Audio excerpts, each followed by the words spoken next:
Hi guys, this is Tina from I Say So Quilting. I have another tip for you today. We all have fabric that we probably are not so fond of, like this one. I know somebody out there probably thinks this is pretty, but not me.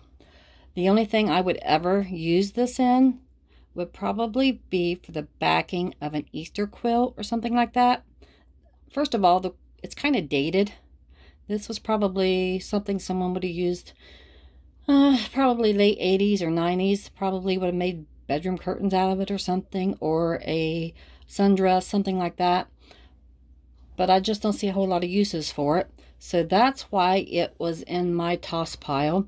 I've been sorting through my fabric, and I probably had 3 or more yards of this stuff, and I've just never used it. And then I got to thinking I could maybe make binding out of it.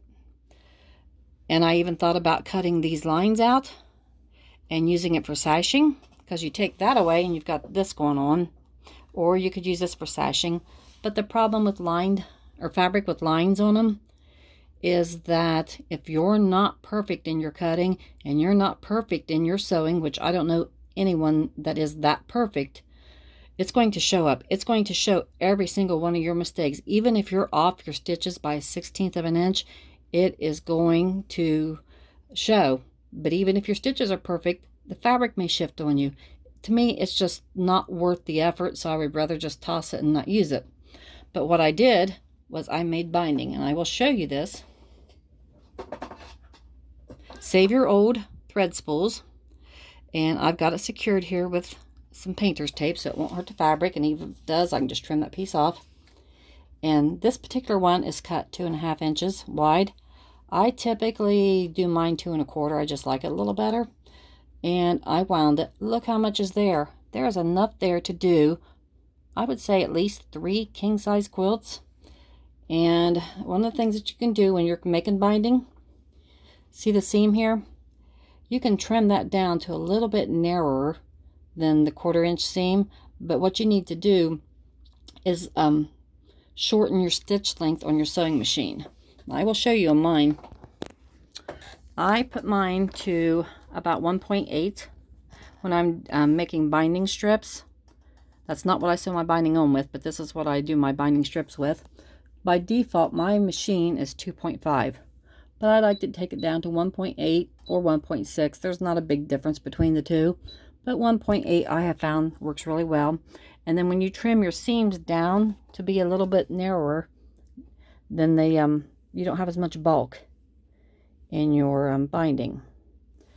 And I will show you that a piece, and don't pay attention to the quilting. I'm not this bad of a quilter. This was just something I was playing around on, and this was another piece of fabric that was going to get tossed. But here it is with the binding on it. It's got this nice kind of spiral effect. And these fabrics were not made by the same manufacturer, but look how well they go together, almost like they were meant to be.